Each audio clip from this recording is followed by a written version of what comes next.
The teasers dropped. The fandom went completely silent. In an instant, the entire K-pop world was just completely turned upside down. Yeah, totally upside down. Because when your phone lights up with that official Weverse notification from PLEDIS Entertainment, time just stops. You freeze, you read the headline, and everything you thought you knew about the rest of the year just completely fractures. They're leaving us forever. Is the 17's final goodbye? It is the absolute definition of a pop culture earthquake. I mean, we like to think we can predict the industry timeline, right? Exactly. Like, we can mathematically track who is going where and when based on their age. Yeah, but when the official notice actually hits your screen, Yeah. it just bypasses all that logic and delivers a straight shock to the system. Join Eric and Minji as they ride the Hallyu wave, uncovering the biggest K-pop comebacks, shocking industry controversies, and major K-drama updates. From internet-breaking rumors to historic chart milestones, we dive deep into the world of Korean entertainment.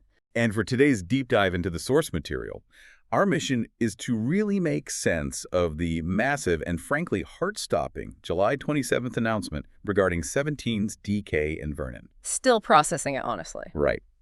We are looking at official agency statements, financial reports, and the raw emotional fallout across social media. Yeah, we're going to analyze the current military era that is aggressively pulling away this 13-member powerhouse, explore the incredibly raw reactions from the netizens who are, just spiraling right now. Spiraling is definitely the word for it. Totally. And finally, we'll uncover the grand OT-13 master plan that the agency has been secretly building for the next 3 years.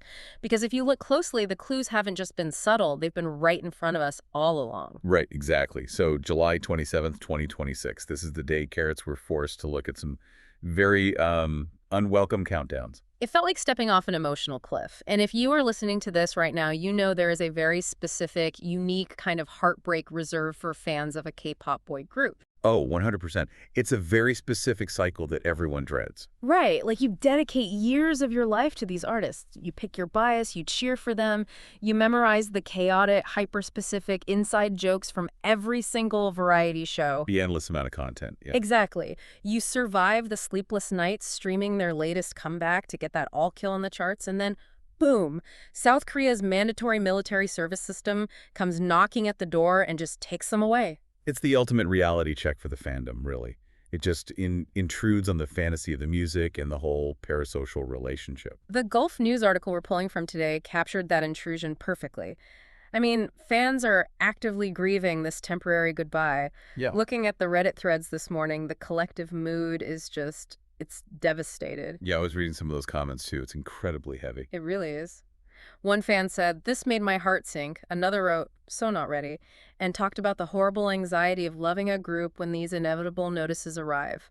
It is incredibly rough out there right now. That anxiety is entirely justified, especially given the suddenness of the drop. But looking at the factual reality of what PLEDIS actually released on Weverse, which was immediately echoed by Soompi and Hype Malaysia, the timeline is moving incredibly fast. So fast, it practically gave me whiplash. Right. So Vernon will be enlisting first. He begins his service on August 20, 2026. Now, importantly, because the agency didn't specifically outline his military branch in the initial statement, it is confirmed by industry insiders he will be doing alternative service. Likely as a social service agent. Yes, exactly, which is the crucial distinction for fans to understand. Yeah, because alternative service usually means there is a pre-existing health condition or the past injury that makes the grueling physical demands of active duty unsafe. Precisely. And the day-to-day reality of alternative service is very different. Instead of living on a military base cut off from the world, social service agents commute to a government office or public facility. Which is much more like a standard 9-to-5 job. Right, they live at home. This means fans occasionally catch glimpses of them on their commute, which offers a tiny bit of comfort compared to the total isolation of active duty. Okay, but then what really sent me spiraling was seeing DK's name right next to his. Like, he follows so shortly after. Yeah, just a couple of weeks later. Exactly. Yeah. DK is going in as an active duty soldier in the Army on September 8, 2026. That makes them the 5th and 6th members of 17 to formally begin their service. And for DK, he is going to be completely off the grid, doing the intense physical training, living in the barracks. It is a massive shift. It's huge.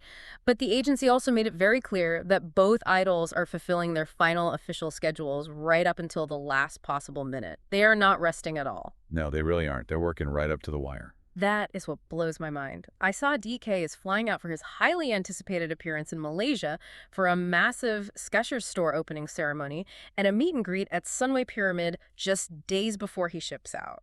And Vernon is wrapping up promotional activities for his brand new subunit, V8. They are sprinting to the finish line. And amidst that sprint, PLEDIS issued a very strict formal plea to the fans, like, do not visit the enlistment ceremonies. Right, which is pretty standard. It's a matter of safety and respect for the other recruits and their families who are also going through a difficult goodbye without the media circus. Standard protocol, of course, but it never makes the reality any easier to swallow. Okay, but here's where the fandom detective work comes into play. CARATs have been buzzing for weeks about this. Have you seen the fan theories about the Prince Beau? I have, yeah. And honestly, the pattern recognition of this fandom is truly something to behold. They miss absolutely nothing. At the recent concerts, fans noticed members like DK and Minyu doing this very dramatic, deep Prince bow to the audience. Yeah, which, out of context, might not seem like a big deal. Exactly. At first glance, if you are a casual viewer, you might just think it's part of the never-ending Aju Nice encore choreography. Just the guys having fun, you know? Right, just playing it up for the crowd. But hardcore fans started piecing the micro-expressions together. In K-pop history, whenever a member starts doing deep, lingering, overly formal bows at the end of a show, it's almost always a secret enlistment hint. It was right in front of us, basically telegraphing this exact Weverse announcement before it even dropped. Exactly. It's fascinating how those subtle shifts in behavior become a silent language between the artist and the audience long before the corporate press release goes out. But honestly, from an emotional standpoint, this sudden drop of enlistment dates feels like a brutal plot twist in a K-drama. Oh, definitely. The pacing is intense. You know the ones, right? Where the main character who you've grown completely attached to suddenly gets written out of the show for 20 episodes. And I just have to question the business logic here. You mean the timing of it all? Yeah. Is this really a final goodbye? Because sending so many members away, basically back to back, feels like they are risking their absolute peak momentum right after breaking global charts. They were performing at massive international festivals, expanding the Hallyu Wave further than any third-generation group ever has, and now they pulled the plug. I completely understand why it feels like they are throwing away their peak. Definitely looks like a final goodbye when you just read the headlines. But wait till you hear what netizens uncovered next about a secret 3-year promise. Oh, wow. Okay, I'm ready.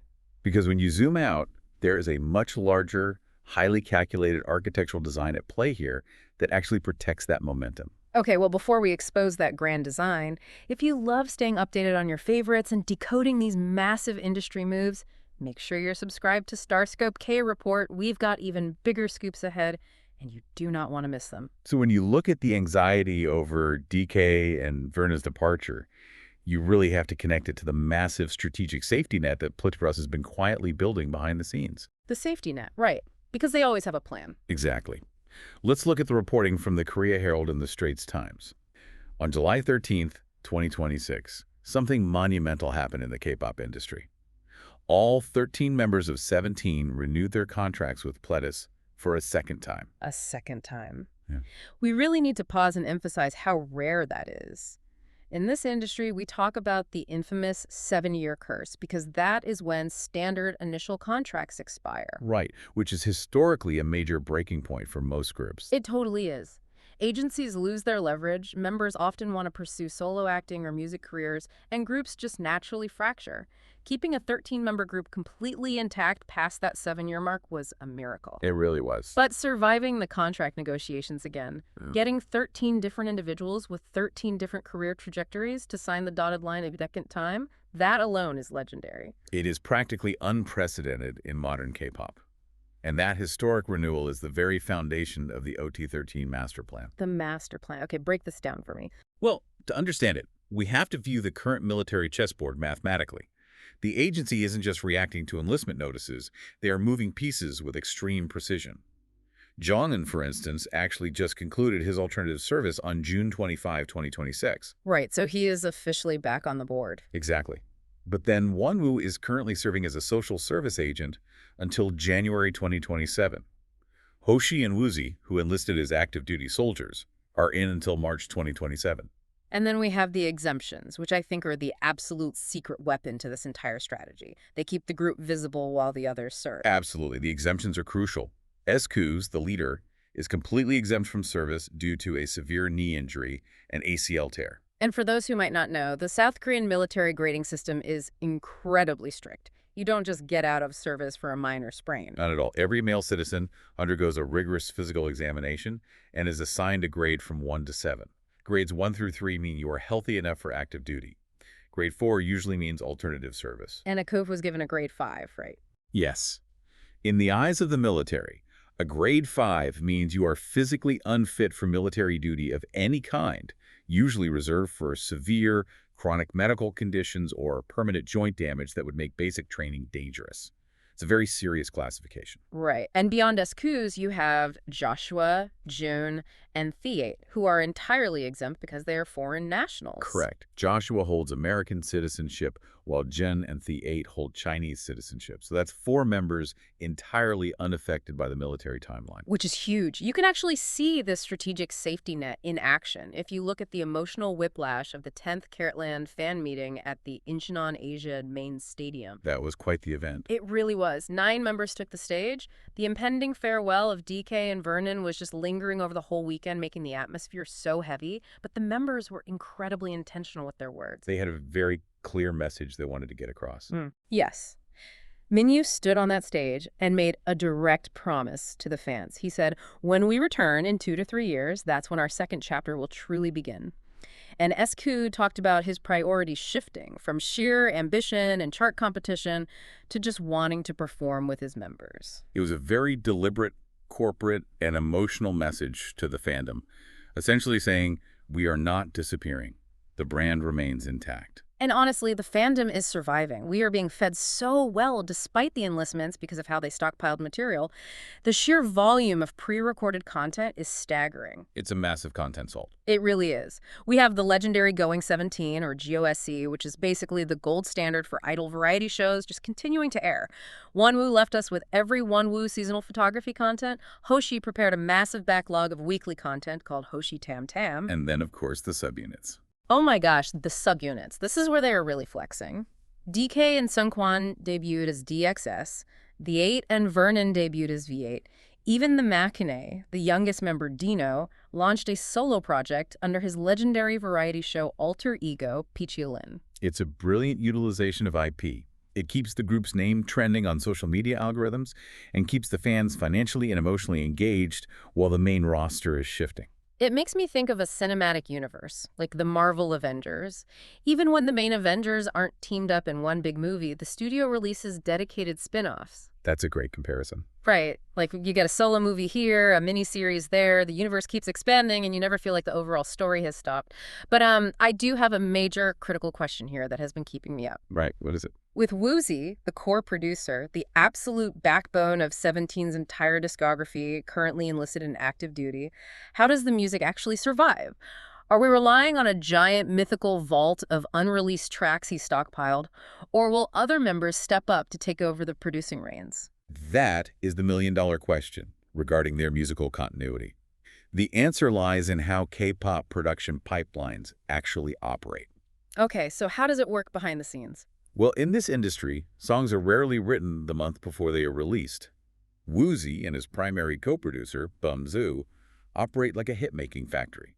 They have likely stockpiled dozens of fully realized demos. So there really is a vault. Oh, absolutely. Yeah. Furthermore, because Woozi knew his enlistment date well in advance, it is highly probable the group has already recorded the vocal guides for the next 2 or 3 subunit albums. Wow, they just planned it all out perfectly. Yes, and plus, Bumzu is still at PLEDIS overseeing everything, and members like Theate and Vernon have producing credits of their own.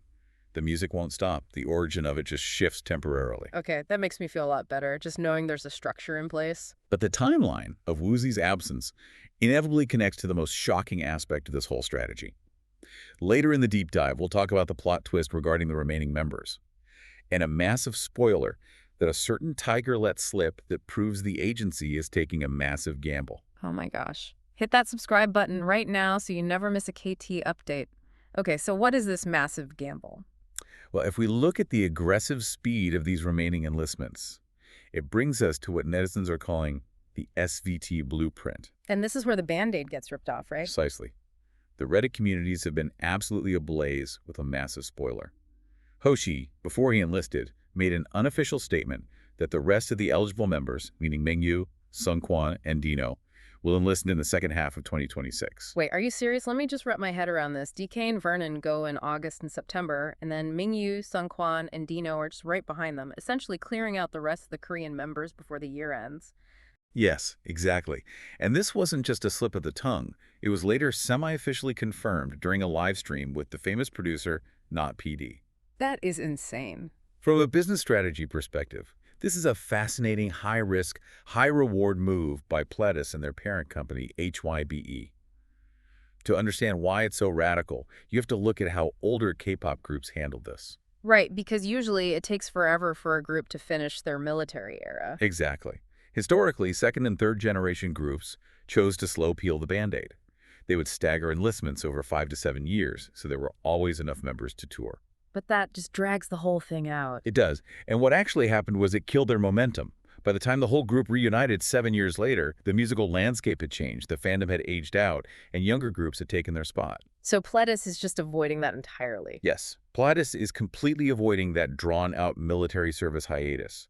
They are compressing a historically 6-year process into roughly 2.5 years to ensure a full explosive OT-13 comeback by 2028. Okay, that makes so much sense when you explain the alternative. But let's unpack this from the fandom side, because CARATs are already bracing themselves for the fallout. The emotional fallout, you mean? Yes, but also, first of all, there is the genuine visual shock to prepare for. CARATs are already making viral memes and threads about what an eventually buff DK and Mingyu are going to look like returning from the military. Ah, yes. The post-military bulk up. Right. Mingyu is already an absolute powerhouse. If he gets the infamous military muscle boost, the internet might actually break. Like, we are not ready for those visuals. It's a very real phenomenon, actually. Yeah. The post-military visual upgrade always drive massive social media engagement for a returning idol. It totally does. It's practically its own genre of news. But beyond the visuals, there was this lingering fear that being away would cost them their hard-earned popularity. But 17 is actively disproving that. How so? Well, they are actually expanding their reach right now. Even with members missing, they drew absolutely massive, record-breaking crowds at Lollapalooza Berlin and Tecate Pal Norte in Mexico. That's true. The festival circuit has been huge for them. Exactly. The non-K-pop fans, the general public, are paying attention. So sending them all at once, it is ripping off a Band-Aid. Sending 5 members away in one swoop hurts the fandom immensely right now. It is a sharp, sudden pain. But it heals faster. It's a localized pain for a long-term gain, essentially. Exactly. But it does make me wonder, do international fans have the patience for this? That's a good point. It's a very different market. Right, especially the newer ones who just rode in on the recent Halley wave with huge viral tracks like Super and Hot. Will they wait out this compressed enlistment era? It's hard to say. Yeah, because domestic K-nets are used to this cycle. They know how the mandatory military system works. They expect the drought. But international fans are used to Western artists touring constantly without government-mandated breaks. Will they stick around for a group that is fractured until 2028? That is the multi-million-dollar question keeping executives at HYBE and PLEDIS awake at night. And it leaves us with a final provocative thought for you to mull over. Let's hear it. 17 is actively proving that a massive 13-member group can mathematically stagger their enlistments, rely heavily on years of pre-recorded content pipelines, and utilize their exempt foreign members to ensure the brand never truly disappears from the public eye. Which is incredible when you think about the logistics of it all. It is. They are maintaining a constant lucrative presence without their full roster, which totally changes the game for everyone else. It sets a completely new standard. Exactly. It means we're watching history being written in real time. Will this hyper-organized, subunit-heavy content vault strategy become the mandatory new blueprint for all future megagroups in the K-pop industry? That is such a fascinating question. When you have new groups debuting right now with massive member numbers, will their agencies look at 17 in 2026 and say, that is the exact formula for how you beat the military hiatus? It is brilliant when you look at the mechanics of it. The teasers dropped, the fandom went silent, and the K-pop world turned upside down. Not because it was the end, but because 17 just completely rewrote the rules of survival. You've been listening to StarScope K-Report, where Eric and Minji bring you the stories shaping K-pop, K-dramas, and the global Hallyu wave. Thanks for tuning in, and don't forget to subscribe for more stories that keep the stars shining.